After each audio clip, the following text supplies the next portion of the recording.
हा आपला एकनाथी भागवत अध्याय 14वा आणि 14व्या अध्यायामधल्या 17वा श्लोक. आणि आता 17व्या श्लोकामध्ये 214 ओवी आपल्याला सुरुवात करायची आहे. बघा नाथ बाबा काय सांगतात. तेवी सांडोनी माझी भक्ती, नाना साधनी व्यर्थ शिनती, त्याशी माझ्या निजसुखाची सुखप्राप्ती, नव्हे निश्चिती उद्धवा. आपल्याला याच्या आधी नाथरायांनी अनेक प्रकारचे भक्त आहेत, अनेक प्रकारच्या भक्ती करतात. योग याग काय करतात, यज्ञ काय करतात, शास्त्राचा अभ्यास काय करतात, घरदार सोडतात, पर्वतावर जातात, जाऊन बसतात, दऱ्याखोऱ्यात बसतात, जटा वाढवतात, वडाची चीक काय लावतात, दाड्या काय वाढवतात, आणि तांबडी वस्त्रे काय धारण करतात, डोक्याचे मुंडन काय करतात. असे अनेक प्रकारचे लोक भक्ती करतात. पण नाथरायांनी सांगितलंय की जवळी ठेवणे चुकले. जवळीच आहे आपल्या, भगवंत कुठे आहे? आपल्या जवळी ठेवणे चुकले आणि दारोदारी हिंडू लागले. अज्ञानास न कळे देव कुठे, संत रामदास सांगतात. जवळच आपल्या, जवळी जवळी नव्हे अंतरी. भगवंत आपल्या आतमध्ये आहे, पण भेट नाही आयुष्यभरी. संपूर्ण आयुष्य निघून जातं तरी भगवंताची भेट होत नाही. सगळ्या प्रकारच्या साधना माणूस करतो, जे आता सांगितलं नाथरायांनी. आणि म्हणूनच त्यांनी सांगितलं आहे की मनुष्य जात सकळ स्वभावताचं भजनशील. भगवंत म्हणतो मी प्रत्येकाला जन्माला घालताना नाभीच्या ठिकाणी भजन करण्याचं साधन तुम्हाला दिलेलं आहे आणि तेच भजन तुम्हाला मिळालं पाहिजे. नाना साधनांच्या केल्या खटापटा, तेही न पावती माझ्या दारवंटा. अनेक साधनं आहेत, अनेक साधनांच्या खटापटा केल्या तरी ते माझ्या आत्मस्वरूपापर्यंत येत नाही. मग आत्मस्वरूपाकडे नेणारी भक्ती कुठली असेल तर एकच त्यांनी सांगितलं आहे. कुठली भक्ती आहे तर मनुष्य जात सकळ स्वभावातच भजन चालू आहे आणि त्या भजनाकडे कोणाचं लक्ष नाही. भगवंतांनी प्रत्येकाला जन्माला घालताना सर्व इंद्रिय आपल्याला दिलेले आहेत आणि सर्व इंद्रियांच्या माध्यमातून आपल्याला भजन करता येतो.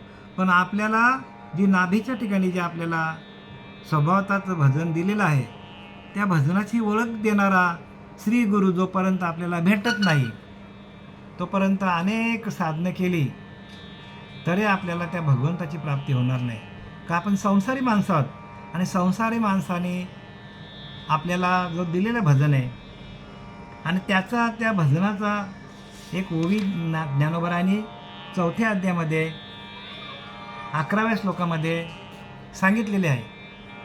मनुष्य जात सकळ स्वभावाचं भजनशील झाले आहेत केवळ माझ्याच ठाई. म्हणजे मीच त्यांना तसं बनवलेलं आहे आणि त्या भजनाकडे कोणी प्रवृत्त होत नाही.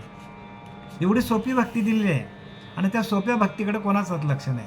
आणि जोपर्यंत आपल्याला तसे सद्गुरू मिळत नाही तोपर्यंत आपल्याला आत्मज्ञानाची प्राप्ती होणार नाही.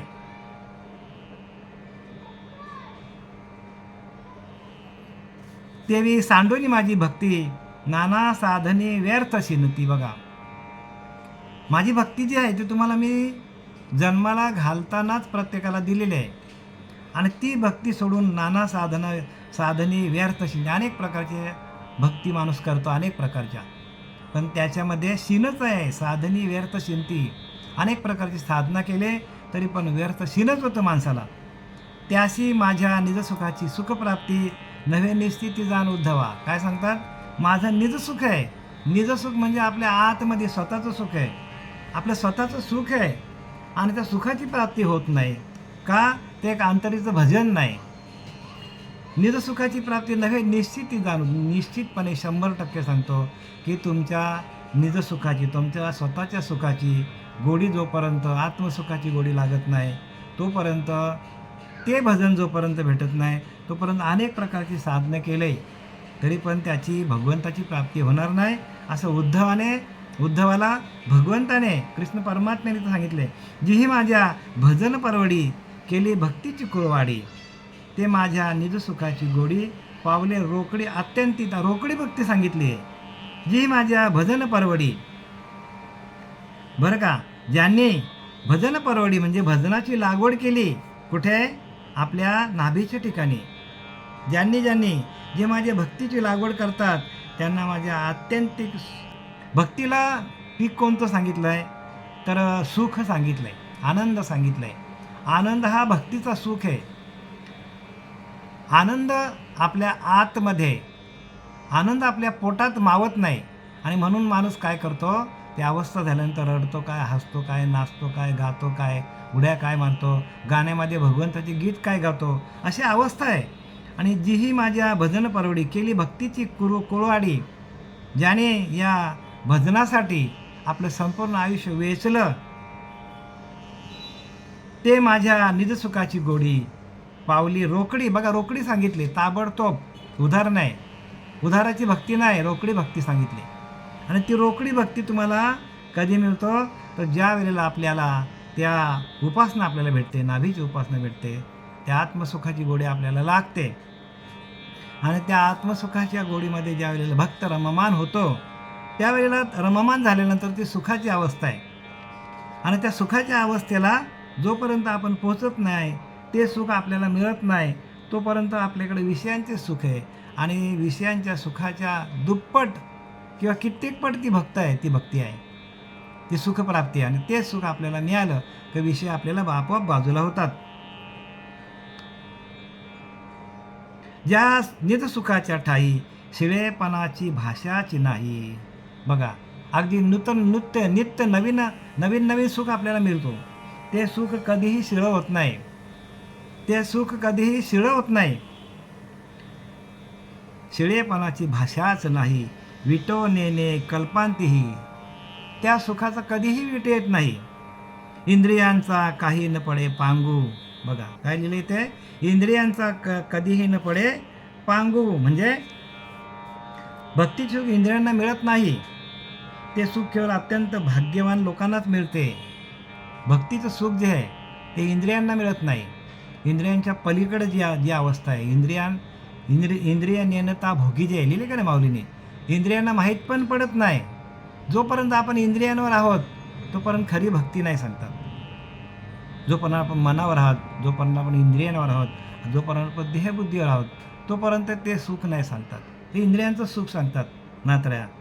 आणि इंद्रियांच्या पलीकडे ज्या वेळेला इंद्रियांचा पूर्णपणे इंद्रिया नेनता भोगी जे आहे, माऊली सांगतात, इंद्रियांना पण माहीत नाही, तिथे काही संबंधच येत नाही. इंद्रियांच्या पलीकडे, मनाच्या पलीकडे, देहाच्या पलीकडे. आणि त्या अवस्थेला ज्ञान म्हणतात. जे जे विषयांचे सुख ते इंद्रिया पंगिस्त, इंद्रियांमध्येच आहे. ते विषयांचं सुख कुठे आहे? तर इंद्रियांच्या माध्यमातून माणसाला ते सुख घेता येतो. कुठलं? इंद्रियांचं सुख म्हणजे विषयांचं सुख. अपंगिस्त भक्ती सुख चोख सौभाग्य लोक पावती. आणि जे अपंगिस्त आहे ते सुख फक्त कोणाला माहिती आहे? तर जे सौभाग्य संत आहेत, जे सौभाग्य लोक आहेत, भाग्यवंत लोक आहेत, त्या भाग्यवंत लोकांनाच काय म्हणतो, काय होतो? तर ह्या सुखाची गोडी लागते. हे जे सुख जे आहे ते भाग्यवंतालाच प्राप्त होतो. भाग्यवंत जो माणूस असेल, ज्याचं भाग्य उदयाला येईल, अशाच माणसाला हे सुख मिळतो. जे जे विषयांचे सुख ते इंद्रिया पंगिस्त देख. कारण इंद्रियांना जे कळते ते फक्त विषयजन्य सुख आहे. बघा, इंद्रियांना जे कळतं ते विषयांचं सुख कळतं. भक्तीचे सुख इंद्रियांना मिळत नाही, म्हणजे इंद्रियांच्या पलीकडे आहे. ते सुख केवळ अत्यंत भाग्यवान लोकांनाच लाभते. जो अत्यंत भाग्यवान, ज्याचं भाग्य उदयाला आलं, उजळलेले भाग्यात अवघी चिंता वारली, संत दर्शने थोर लाभ पद्मनाभ जोड. ज्याचा पद्मनाभ जोडला जातो त्यालाच हे सुख मिळतो आणि त्याचंच भाग्य उदयाला येतात. जे सुख भोगिता पाही देही तोची होय विधेयी. आणि हे सुख मिळाल्यानंतर देहामध्ये असतानाच तो विधेय स्थितीला जातो माणूस. जे सुख भोगिता पाही देही तोची होय विधेयी. जे सुख माझ्या भक्तांच्या ठाई प्रगटले काही लोपेना. आणि एकदा का ते सुख भक्ताच्या ठाई प्रगट झालं तर त्याचं कधीच लोप पावत नाही, कधीच त्याचा नाश होत नाही, कधीच त्याचा वीट येत नाही. सरे न सरे न विटे असं ते सुख आहे. आणि ते सुख माणसाला मिळण्यासाठी आपल्याला काय दिलेले आहे, तर हे आपल्याला प्रबोधाचं चिंतन दिलेलं आहे, आपल्याला ध्यान दिलेलं आहे, आपल्याला आपल्या श्रीगुरूने ध्यान दिलेलं आहे, प्रबोधाचं चिंतन दिलेलं आहे. ते कशासाठी दिलेलं आहे, तर हेच देहीच विधेय होणे, करून काहीच न करणे, जीवमुक्तांची लक्षणे, जीवमुक्त जाणती देहीच विधेय होणे. देहामध्ये असतानाच आपल्याला विधेय स्थिती प्राप्त होते. संसारामध्ये असतानाच आपल्याला संसारी असावे, असूनी नसावे. संसारामध्ये असूनच आपल्याला संसारामध्ये नसल्यासारखं सुख आहे. जसे पद्मपत्र जळामध्ये जसं कमलाचं पान पाण्यामध्ये अखंड आहे, पण त्याचा पाणी त्या अंगाला लागून घेत नाही, तसं आपल्याला संसारामध्ये असतानाच बरं का आपल्याला जे भजन आहे ते अखंड चिंतन विठोबाचं चालू असतं आपल्या. आणि ते सुख आपल्याला संसारामध्ये असूनच विधेय स्थितीला आपल्याला जाता येतो. देहीच विधेय होणे, देहामध्ये असतानाच विधेय स्थितीला माणूस जातो. का, तर ते सुखच तेवढं आहे. आणि त्या सुखामध्ये जो आनंद आहे, त्या सुखामध्ये माणूस, त्या आनंदामध्ये रममान होतो माणूस. आणि त्या आनंदासाठी बरं का माणूस गिरीकपाटामध्ये काय काय कुठे कुठे जातो माणूस. मागे लिहिलं आपल्या समर्थाने काय काय करतो तो, बरं का.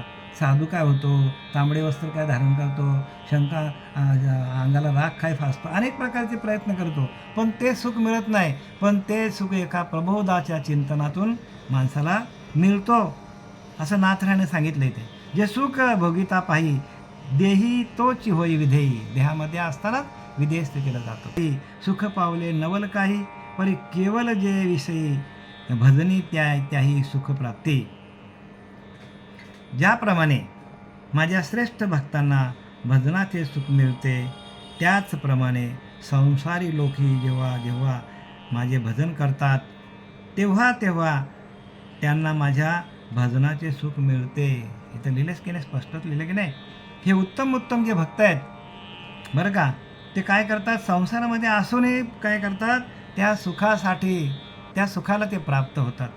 की जे सुख गिरिकापाटीमध्ये जाऊन मिळत नाही, जे सुख अंगाला भस्म लावून मिळत नाही, जे सुख आपल्याला गंगा स्नान करूनही मिळत नाही, अनेक प्रकारचे योग केले, याग केले, हवन केले, यज्ञ केले, ते सुख संसारामध्ये राहूनच काय करतो, उत्तम भक्त पाही सुख पावले नवल काही. उत्तम भक्त होतो आणि सुख ते त्यांना प्राप्त होतं. नवल काही परी केवल जे विषयी भजने त्याही सुख प्राप्ती. जे संसारामध्ये आहेत, विषय म्हणजे संसारामध्ये, ते संसारात राहून पण जे माझं भजन करतात त्यांना ह्या सुखाची प्राप्ती सहज होते.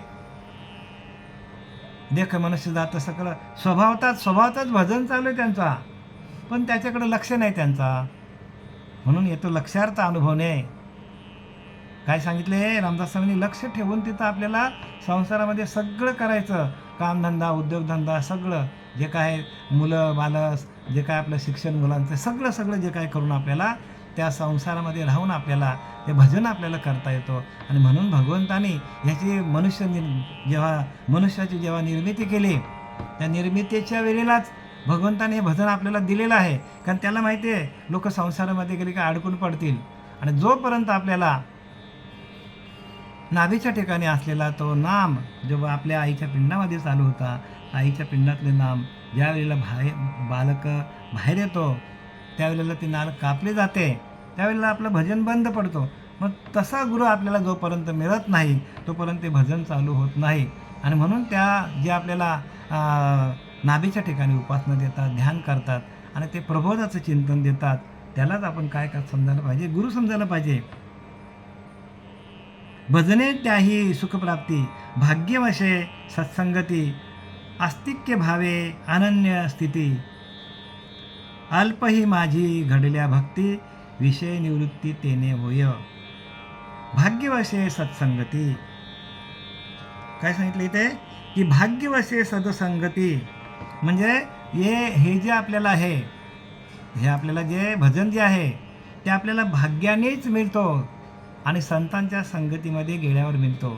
तसे संत आपल्याला भेटले तरच आपलं भाग्य उदयाला येतं. भाग्यवशे सत्संगती, आस्तिक्य भावे अनन्य स्थिती, संतालाच सत्संगती लाभते आणि मनात आस्तिक्य भाव उत्पन्न होतो.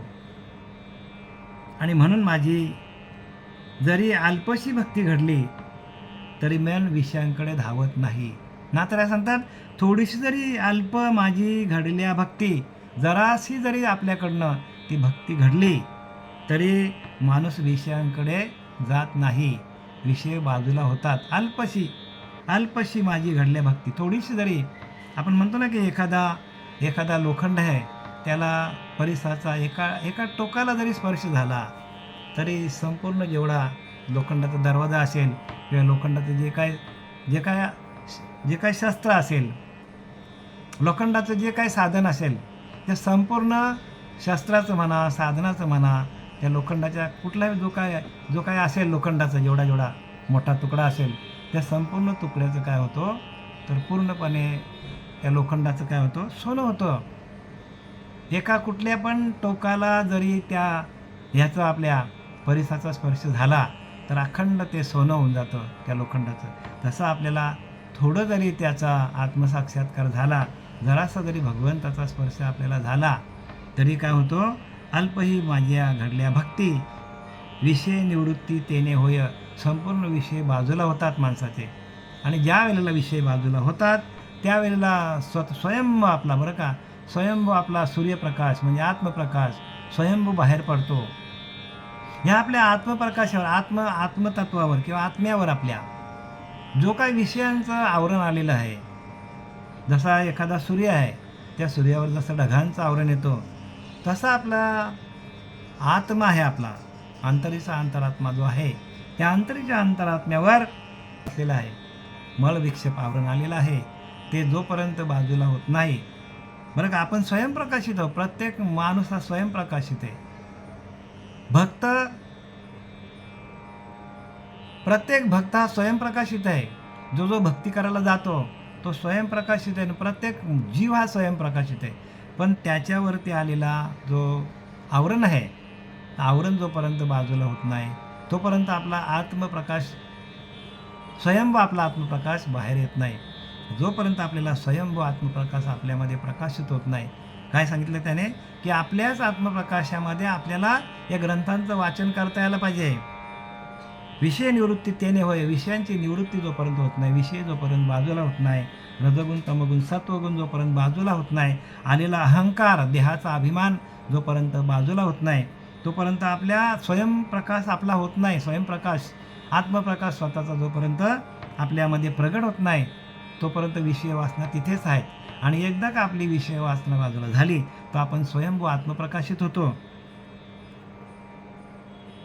भाग्यवशे सत्संगती अस्तिक्य भावे अनन्य स्थिती, अल्पही माझी घडल्या भक्ती, विषय निवृत्ती तेनेची होय. जरासा जरी आपल्याला स्पर्श झाला भगवंताचा किंवा जरा जरी